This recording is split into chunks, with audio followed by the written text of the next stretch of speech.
How's it going? Steve Beauchamp back with you.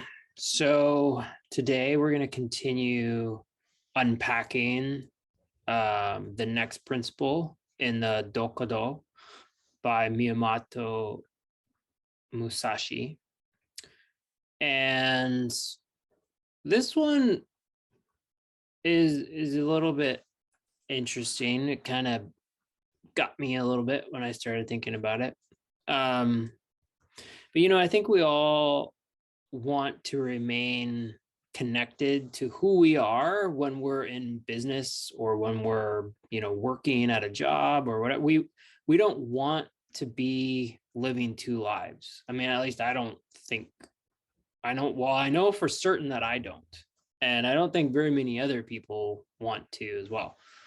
I think we can certainly behave a little bit differently around people, showing respect and being polite.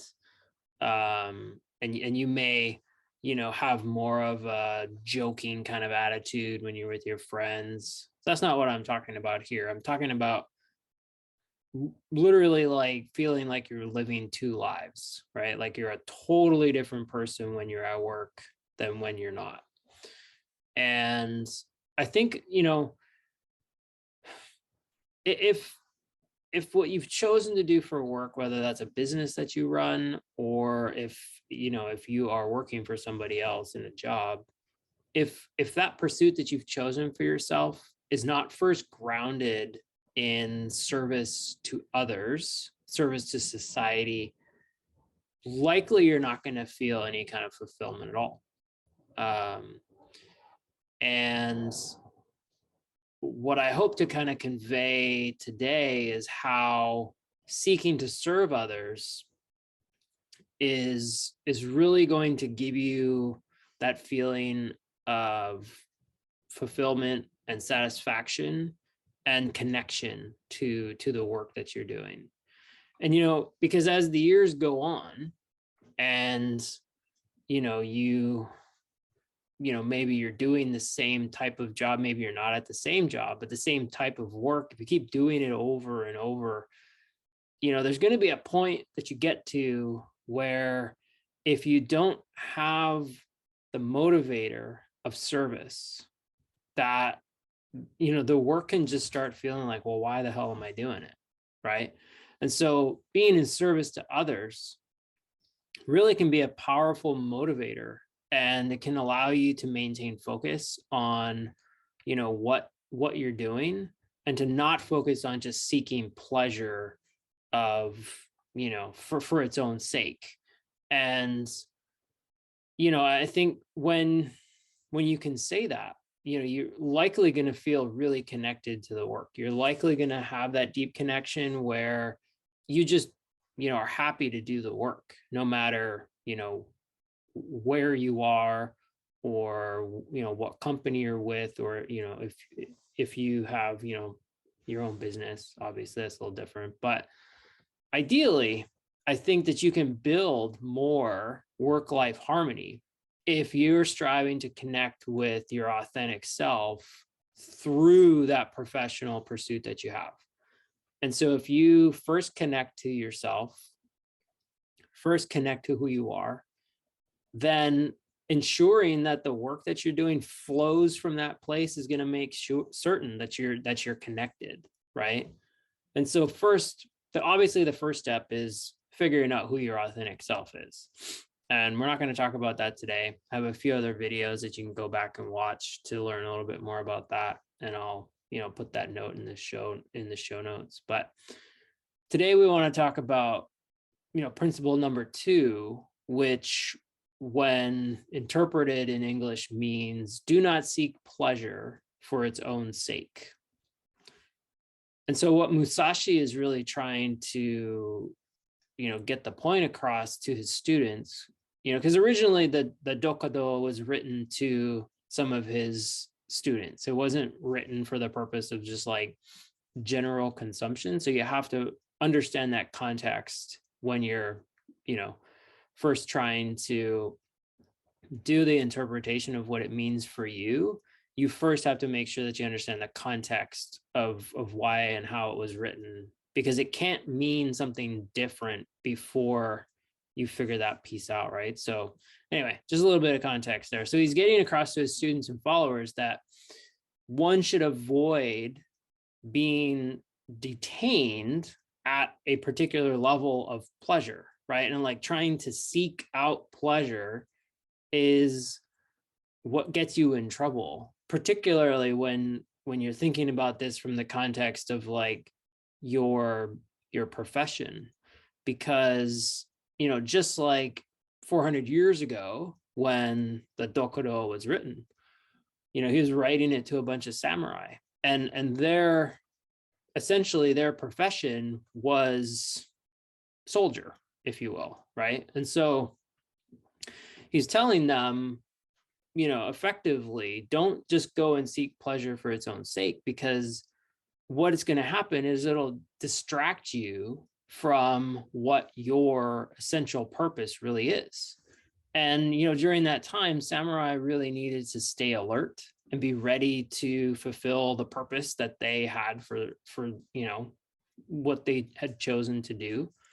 And, they really needed to be ready at a moment's notice to be able to defend or, provide security or whatever the case may be. And so, sure, at that time, at the time that Musashi wrote the Dokkōdō, Japan wasn't at war, like not full on civil war or anything. But it wasn't that long since all of the, unrest had kind of calmed down. And so they still needed to be ready and keep their wits about them. And so I think if you kind of then take that and apply it into the current context that we find ourselves in 400 years later, although I'm not necessarily talking about war literally, we should be thinking about like the work that we're doing is always going to have an obstacle that comes up. It's always going to have something that comes at you, and you really need to be ready for whatever that happens to be. Even more so if you've chosen to be a business owner. And if you are constantly seeking pleasure, seeking that, oh, this feels good, right? Then you're going to be straying away from the path that you're supposed to be on. And you're not going to be ready for whatever is going to come your way.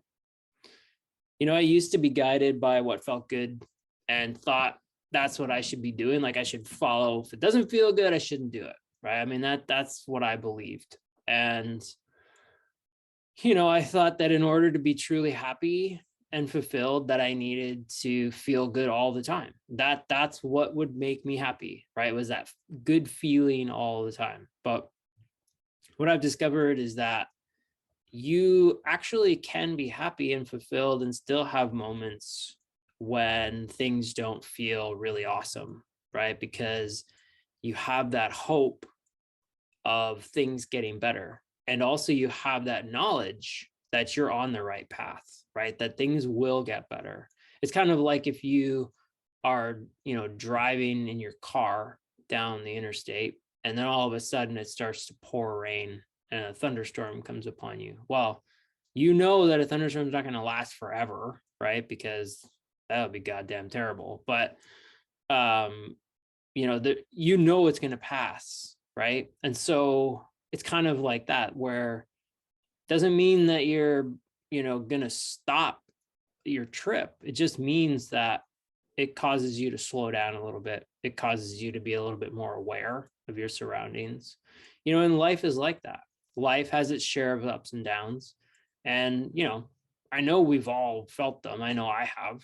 I mean, if you haven't, it's just a matter of time before you will. So it's important to not chase feelings of pleasure, because all that you're going to do is end up in a place that you never really wanted to be in the first place, right?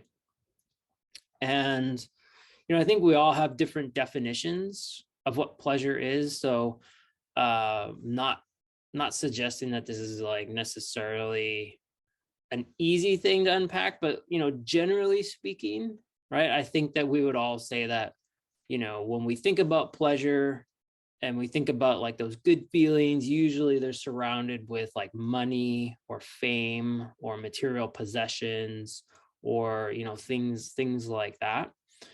And, you know, although those things can be good, and I'm not suggesting they're bad, but I think the pursuit of just those things maybe isn't the best thing to be focused on, right? Because, you know, what I've learned is that what you focus on is what you get, right? It's the whole idea of the law of attraction.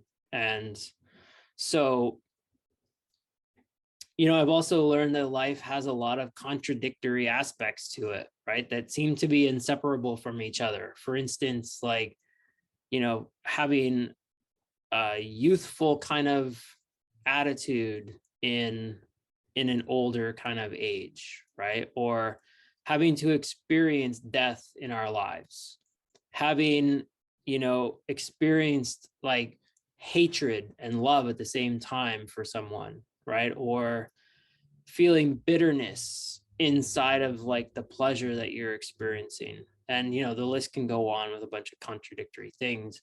And yet, you know, those contradictions exist because of a possibility of that, like, you know, harmony that they have with each other, right? So it's like there's a possibility of contentment, but not necessarily always pleasure, right? So, but those things do exist together. And if we kind of look back to principle one, and, you know, we're talking about the idea of acceptance, right? Of like who you are as yourself, you can start to put into perspective of where this true path really lies and being able to find that harmony with the professional pursuit, right? Because if you consider both of these principles together, right, you could say that you shouldn't really be chasing pleasure, but rather just accepting things the way that they are, right?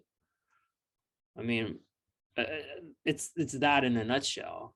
And, you know, this is something I'm still learning. I'm still working through. I'm not perfect at it. I'm going to continue to learn, right?